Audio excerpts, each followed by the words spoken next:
vicious. Remember, a snake cannot eat a dragon.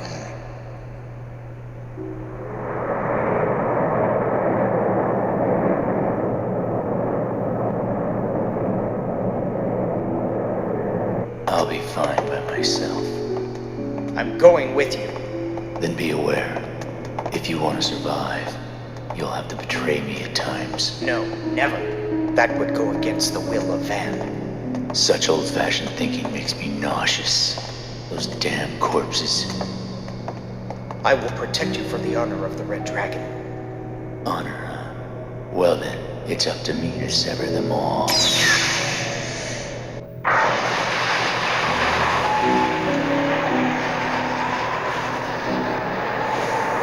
Jupiter Jazz Part 1 and Part 2 are two of the most thought-provoking episodes in the classic anime series Cowboy Bebop. These episodes deal with deep philosophical concepts such as existentialism, nihilism, Kierkegaardian anxiety, and Schopenhauerian pessimism. This video aims to analyze each of these concepts from the perspectives of Søren Kierkegaard and Arthur Schopenhauer, and demonstrate how they manifest in the episodes.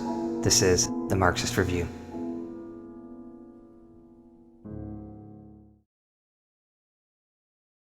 Existentialism is a philosophical concept that emphasizes individual existence, freedom, and choice. In Cowboy Bebop, Gren's existentialist outlook is challenged by Vicious, his former military partner who embodies nihilism. Nihilism is the rejection of all religious and moral principles, often resulting in a belief that life is meaningless. Vicious sees his actions as justified by his belief that morality is arbitrary and meaningless. He is like a force of nature who destroys anything in his path without any regard for the consequences.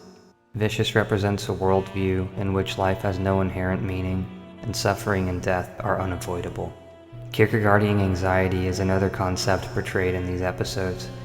Kierkegaardian anxiety refers to the feeling of angst or dread that raises when facing the unknown or when making important choices. This anxiety is rooted in the realization that there are no easy answers in life, and that every decision has its own set of consequences. Schopenhauerian pessimism is another concept that comes into play in these episodes. Schopenhauerian pessimism is a philosophy that views life as inherently painful and unsatisfying.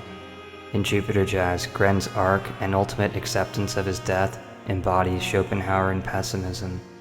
He sees Spike offering to save him as ultimately futile, and that there is no escaping from the pain and suffering of existence. This is a very bleak outlook, but it is one that can be seen throughout the series. Overall, Jupiter Jazz Part 1 and 2 are excellent examples of how philosophy can inform the deeper meaning of popular culture. By examining these episodes through the lenses of existentialism, nihilism, Kierkegaardian anxiety, and Schopenhauerian pessimism, we are able to see deeper into the motivations and actions of the characters. While not everyone may agree with the philosophical concepts embodied in the show, Cowboy Bebop is an example of how popular culture can engage with difficult concepts and provide deeper understanding of the human condition. The two-part episode Jupiter Jazz from the anime series Cowboy Bebop explores the themes of individualism, morality, and the value of life. The episode features a complex narrative that draws the viewer into the lives of the characters and challenges their understanding of right and wrong.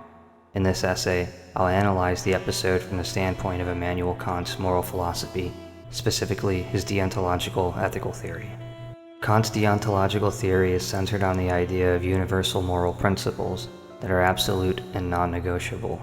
According to Kant, morality is derived from reason, and human beings have the ability to recognize and follow moral laws through their use of practical reason. Kant believed that moral actions are judged based on their motives, not on their consequences. Gren is understood to be a non-binary character, which further complicates their relationship with others. In Jupiter Jazz, the viewer is shown Gren's backstory, including their time serving in the military with the antagonist, Vicious. Part 2 of Jupiter Jazz shows the consequences of Vicious's actions and his disregard for the lives of others. Vicious is a member of the Syndicate and is shown to be ruthless and cruel, willing to sacrifice anyone, even his own colleagues, to further his goals. The viewer sees the fallout from Vicious's actions and the impact they have on those around him. Kant believed that moral actions must be done for the sake of duty, rather than for any expected outcome. This means that Vicious's actions are immoral, not only because of the harm he causes to others, but also because of his motives. His actions are driven by his desire for power and his willingness to harm others to achieve his goals. Kant would argue that Vicious's motives are not morally justified, and that his actions cannot be universalized, as they are based on self-interests and disregard for the dignity of others. Throughout the episode, the concept of individualism is explored. Individualism is a concept that involves balancing the needs of the individual with the needs of society. The bounty hunters on the BEBOP are driven by their desire for individual freedom and the pursuit of their own goals. Kant's deontological theory can also be applied to the issue of individualism. Kant believes that humans should act in ways that are consistent with universal moral laws, rather than based on personal preferences or desires. This means that people should consider how their individual actions impact others and strive to act in ways that are respectful of others' dignity and worth. In conclusion, both episodes of Jupiter Jazz touch on some of the core themes of Immanuel Kant's moral philosophy. The episodes demonstrate the importance of treating others with respect and valuing lives. They also highlight the consequences of actions that are driven by self-interests and the dangers of treating people as instruments to be used for one's own purposes. Through the characters of Gren and Vicious, the episodes explore the tensions between individualism and the demands society places on individuals. Overall, the episodes provide a rich, complex narrative that challenges the viewer's understanding of right and wrong, making them a valuable addition to the genre of philosophical anime. Thank you.